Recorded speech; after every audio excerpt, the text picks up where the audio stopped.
ठीक। नमस्कार, मैं अनुराग शर्मा पेशे से पत्रकार हूं और पिछले कुछ महीनों से आरटीआई एक्टिविस्ट हूं।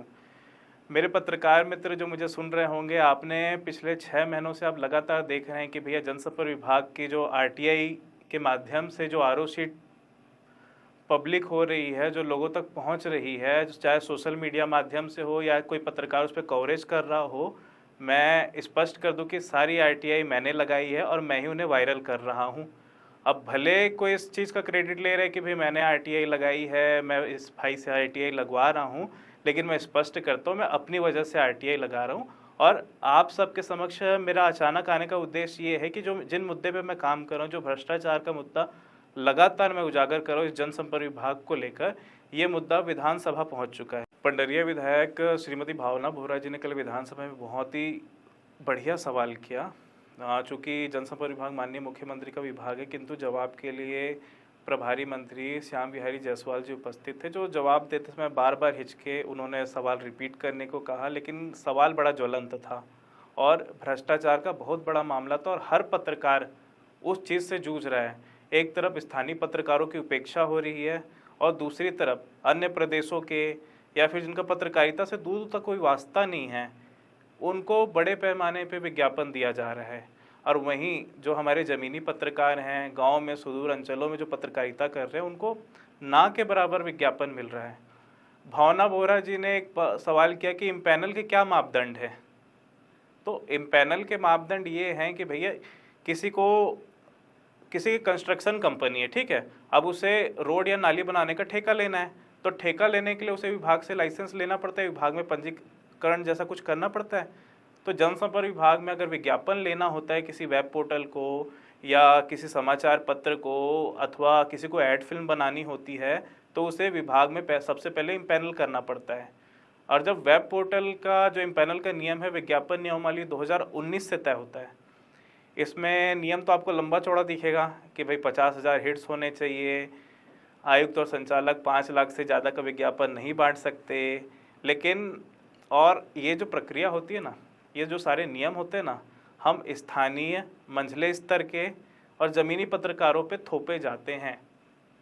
और बाहर वालों को तो भैया ऐसा विज्ञापन मिलता है ना कि जैसे मेरी आरटीआई की सूची में ही आप देख लीजिए, इसमें आप टाइम्स नाउ ग्रुप के 2 वेब पोर्टल हैं, एक नव भारत टाइम्स है और टाइम्स ऑफ इंडिया, और नव भारत टाइम्स दोनों एक ही ग्रुप के। इनको 26.5 लाख रुपए विज्ञापन जा रहा है लगभग। और जब मैंने इनकी नस्ती निकलवाई, इनकी जब नस्ती मांगी कि भैया इनको क्यों मिल रहा है इतना, तो इन्होंने आवेदन में 6,40,00,000 का 180 दिन के पैकेज की डिमांड की थी। आप समझिए, उसके बाद जनसंपर्क विभाग ने प्रस्ताव जारी किया कि इनको 75,000 पर डे विज्ञापन मिलेगा, और रीज़न था डीएवीपी ने रेट तय कर दिया। तो डीएवीपी रेट तय कर देगी तो हमारे राज्य का खजाना, हमारे जो राजस्व का पैसा इतनी बड़ी मात्रा में इनको क्यों दिया जा रहा है। वही मैंने सूची में जो बाकी वेब पोर्टल थे उनकी पड़ताल की, तो किसी का कोई अस्तित्व ही नहीं है, ज़्यादातर बाहर के वेब पोर्टल हैं।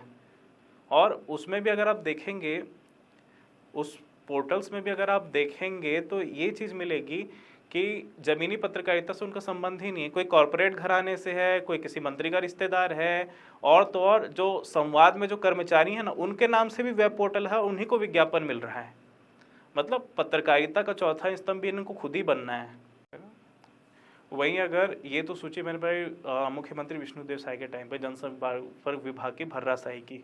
अब वही सूची अगर मैं देखता हूँ भूपेश बघेल जी के कार्यकाल की, तो उसमें देखेंगे आप जियो.com, पेटीएम.com, शेयरचैट.com, स्नैपचैट.com को इन्होंने 13-13 लाख रुपए महीने बांटे हैं। भाई ये क्या, किस हिसाब से बट रहा है फिर राज्य सरकार का पैसा। और वहीं जो गरीब पत्रकार है, गांव के सुदूर अंचल में जो सही में पत्रकारिता करे, जो स्थानीय पत्रकार है भाई, जिसमें क्षमता है कि राज्य सरकार की जन कल्याणकारी योजनाओं को गरीब जनता तक पहुंचाने की और उनको लाभ दिलाने की, उनको विज्ञापन देने के नाम पे नियम कानून बता देते हैं और विज्ञापन देते नहीं हैं। तो ये भ्रष्टाचार का मामला भावना जी ने जो उजागर किया है, हम बिल्कुल सराहना करते हैं इसकी और धन्यवाद भी करते हैं उसको।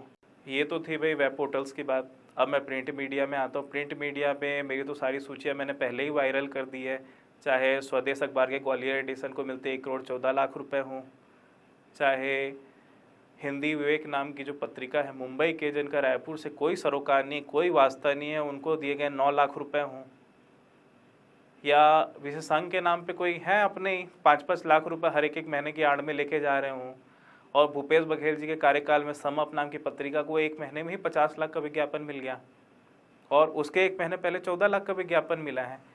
मतलब कौन सी भर्राशाही हो रही है तो भगवान जाने। और जहाँ तक मेरे पास आरटीआई से प्राप्त दस्तावेज है, तो मेरे पास वेब पोर्टल से जुड़े दस्तावेज हैं, प्रिंट मीडिया से जुड़े दस्तावेज हैं, और जो इलेक्ट्रॉनिक मीडिया के दस्तावेज है पता नहीं विभाग वालों ने अभी तक लंबित करके रखा है, और प्रथम अपील लगाने के मूड में हूँ मैं। तो 1210 पन्ने का जवाब अभी भी आना बाकी है मेरे पास। तो जहाँ तक मैंने अवलोकन किया, प्रिंट मीडिया में भी प्रमाणिक आंकड़े तो मैं बता, इलेक्ट्रॉनिक मीडिया में भी तो प्रमाणिक आंकड़े तो मैं बता नहीं सकता, लेकिन इतना स्पष्ट है भर्राशाही उसमें भी हुई है। और भावना बोहरा जी ने कल तो कह दिया, कम्युनिटी रेडियो में भी, होर्डिंग्स में भी घोटाले हुए हैं। ये सारे दस्तावेजों की लड़ाई मेरी अभी तक जारी है, और इस लड़ाई में संजीवनी बूटी का काम भावना जी के कल के वीडियो ने किया, और जो उन्होंने विधानसभा में सवाल उठाया। और आम जनता से भी अपील करता हूँ मैं, और पत्रकार बंधुओं से भी, कि इन मुद्दों पे संजीदगी से रहे और संजीदगी से ध्यान दें। और मैं वायरल करता रहूँगा जानकारी तो मैं जुटा